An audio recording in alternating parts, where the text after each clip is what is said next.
في نقطة مهمة جدا، وهذه يعني تمتاز فيها شعوب معينة من غير ما أدخل بالتفاصيل، اللي هو موضوع الدلع. والدلع، دلع المرأة ينقسم أقسام، بس أنا باختصار شديد أقول الآن في دلع في الحركات، وفي دلع في المشي، وفي دلع في الجسم، وفي دلع بالكلام كلمات، وفي تدليع الآخرين.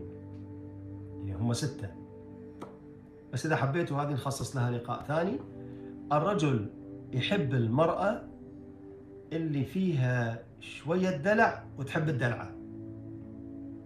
يعني الدلع صنفين بالنسبة للرجل، عندها شوية دلع. عاد الرجال هني أذواق، في بعض الرجال يحب دلع الكلام، بعضهم يحب دلع الحركات، بعضهم يحب دلع المواقف والقصص، يعني فيها تفصيل. لكن والشق الثاني اللي يحب انه الزوجة الدلعة، يعني مثلا وهو طالع تلبسه قطرته مثلا، وهو داخل تفسخه قطرته مثلا، او تستقبله بطريقه. يعني ذاك اليوم واحد يقول لي والله انا هذه زوجتي احطها على راسي ما ادري شنو. قلت له خير، شو السالفه يعني؟ شو مسويت لك؟ قاعد اطفره انا، ولا شو مسويت لك؟ يقول صدق شوف انا صار لي الحين 12 سنه متزوج، كل يوم ادخل من الدوام زين تمسك ايدي كذي، لانه هو يشتغل بالكمبيوتر وايد.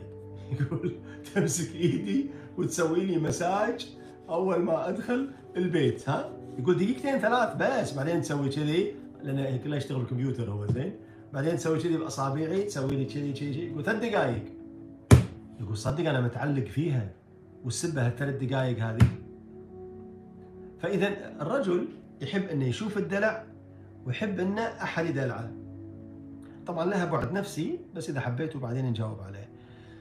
طيب الان اذا مع موضوع الدلع خلصنا منه، وهي الصفه السادسه بالنسبه للرجل وما يحب.